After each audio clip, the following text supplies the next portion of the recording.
لاہور میں داتا دربار کے قریب ماں اور بیٹی سیوریج ہول میں گرے ہیں یا نہیں، یہ معاملہ اب الجھ گیا ہے۔ انتظامیہ کی جانب سے سیوریج ہول میں گرنے کی تردید کے باوجود ماں بیٹی کی تلاش کے لیے ریسکیو آپریشن جاری ہے۔ جائے وقوع پر موجود ہیں ڈان نیوز کے رپورٹر غلام مرتضیٰ، ان سے جانتے ہیں۔ غلام مرتضیٰ، ریسکیو حکام آپ کو کیا بتاتے ہیں اور پولیس نے اس عورت کے شوہر کو، جس نے اطلاع دی تھی، اپنی حراست میں لیا ہے، اس کا کوئی بیان سامنے آ سکا؟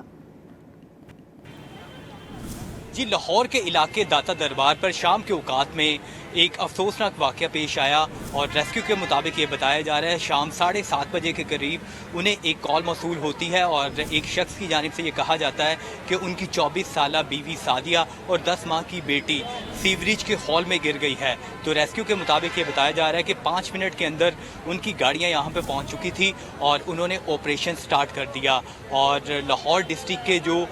آفیسر ہیں شاہد وحید، ان کی جانب سے یہ کہا گیا ہے کہ جو مین ہال کی چوڑائی ہے وہ 3.5 فٹ ہے اور مین ہال کی جو لینتھ کی بات کریں، جو اس کا فاصلہ ہے وہ تقریباً 10 سے 12 فٹ ہوگا اور اندر پانی جو موجود ہے 1.5 سے 2 فٹ کے درمیان ہے۔ تو ان کا ریسکیو آپریشن ابھی بھی جاری ہے اور جو لواحقین ہیں وہ کچھ دیر پہلے یہاں پہ پہنچے تھے اور ان کی جانب سے احتجاج کیا جا رہا ہے اور ساتھ ہی پولیس کی جانب سے اس حوالے سے اس واقعے کی جو تحقیقات کے لیے انہوں نے بھی اپنے جو سیکیورٹی کے اہلکار ہیں وہ بھی یہاں پہ تعینات کیے ہیں اور لواحقین سے پوچھ گچھ بھی کی جا رہی ہے۔ جی، غلام مرتضیٰ، بہت شکریہ آپ کا۔